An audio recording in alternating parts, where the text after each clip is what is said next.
IPL का game number 27 बेहद रोमांचक मुकाबला आईपीएल की दो सबसे सफल टीमों के बीच मुंबई इंडियंस और चेन्नई सुपर किंग्स। मुकाबला आखिरी गेंद तक गया जब मुंबई इंडियंस ने बाजी मारी, लेकिन पूरे 40 ओवर में कई टर्निंग पॉइंट्स आए, उस पर हम चर्चा करेंगे क्योंकि आप देख रहे हैं TVS euro grip turning point.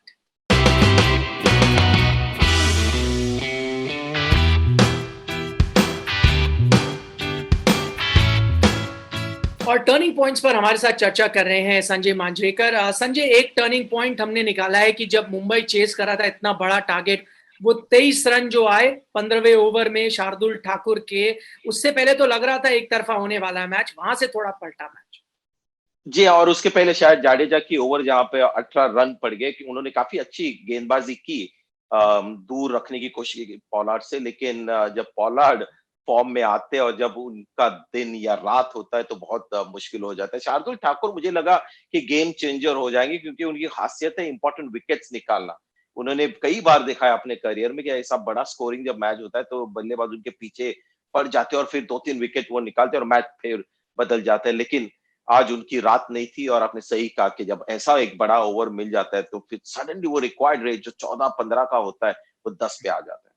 इस बीच पोलार्ड ने अपना अर्धशतक भी पूरा किया था इसी 15वें ओवर की जो हम बात करें, सिर्फ 17 गेंदों में, जो आईपीएल इतिहास में सीएसके के खिलाफ सबसे फास्टेस्ट है और इस सीजन का भी सबसे फास्टेस्ट है। संजय, उनकी बल्लेबाजी के बारे में अगर हम बात करें कारण पोलार्ड के लिए, आज क्या चीजें उनके पक्ष में गई जो इतनी क्लीन हिटिंग देखने को एक तो पिच में ज्यादा टर्न नहीं था, मिली? स्लोअर बॉल्स भी इतना ज्यादा ग्रिप नहीं कर रहे थे। जब पोलार्ड मिस टाइम करते तो पहले टियर में जाता है, जब टाइम करते तो स्टेडियम के बाहर जाते हैं। तो आज 2-3 तो बिल्कुल मिस टाइम हो गए। एक जाडेजा के खिलाफ वाइड बॉल उन्होंने स्लाइस किया और केवल 60 मीटर वो गया, लेकिन वो छक्का जस्ट फील्डर के ऊपर चला गया। तो ये एक उनके पक्ष में था कि मिस टाइम हिटें भी बाहर जा रही थी।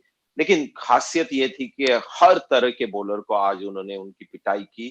तो यही कहना होगा कि आज पोलार्ड पूरे अपने बेस्ट फॉर्म में थे और उन्होंने पूरे वर्ल्ड को दिखा दिया कि जब पोलार्ड फॉर्म में होते तो इस तरह की हिटिंग होती है। और अंत में जिस तरह का टेम्परमेंट उन्होंने दिखाया आखिरी ओवर में, जिस तरह से मैच सिंगल हैंडेडली उन्हें जीता है, तो ये बहुत एक महानता की एक टी20 बल्लेबाज, एक महान टी20 बल्लेबाज आज हमको देखने को मिल गया।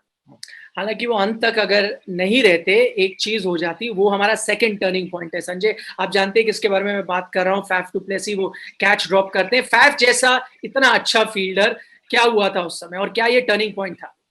नहीं, इसका दोषी मुझे लगता है आईपीएल ही है कि आईपीएल में जब कैचेस आते हैं तो कैचेस ड्रॉप होते हैं। इंटरनेशनल क्रिकेट में इतने नहीं होते या कई और इतने कैचेस ड्रॉप नहीं होते, बट आईपीएल में हर मैच में 2-3 सिंपल से कैचेस ड्रॉप होते हैं। तो ये सिंपल कैच था और फाफ डुप्लेसी लॉन्ग ऑफ पे रहते हैं क्योंकि धोनी को पता है कि ये हमारे एक अच्छे फील्डर है। जाडेजा भी लॉन्ग ऑफ लॉन्ग ऑन ऐसे दूर दूर रहते क्योंकि हाई कैचेस लेने वाले अच्छे खिलाड़ी थे। शायद उन्होंने सोचा होगा कि ये पोलार्ड का कैच है, अगर मैं ये कैच पकड़ूं तो यहाँ पर हम मैच जीतेंगे। शायद ये मन में एक विचार आया होगा और ऐसे फिर जब आता है मन में थॉट, फिर कभी कभी ऐसे काम हो जाता एक्स्ट्रा प्रेशर कई बार अगर आप है। लेते हैं जी, तो कैचेस ड्रॉप होते हैं। संजय, बहुत बहुत शुक्रिया हमारे साथ चर्चा करने के लिए। आप देख रहे थे TVS euro grip turning point.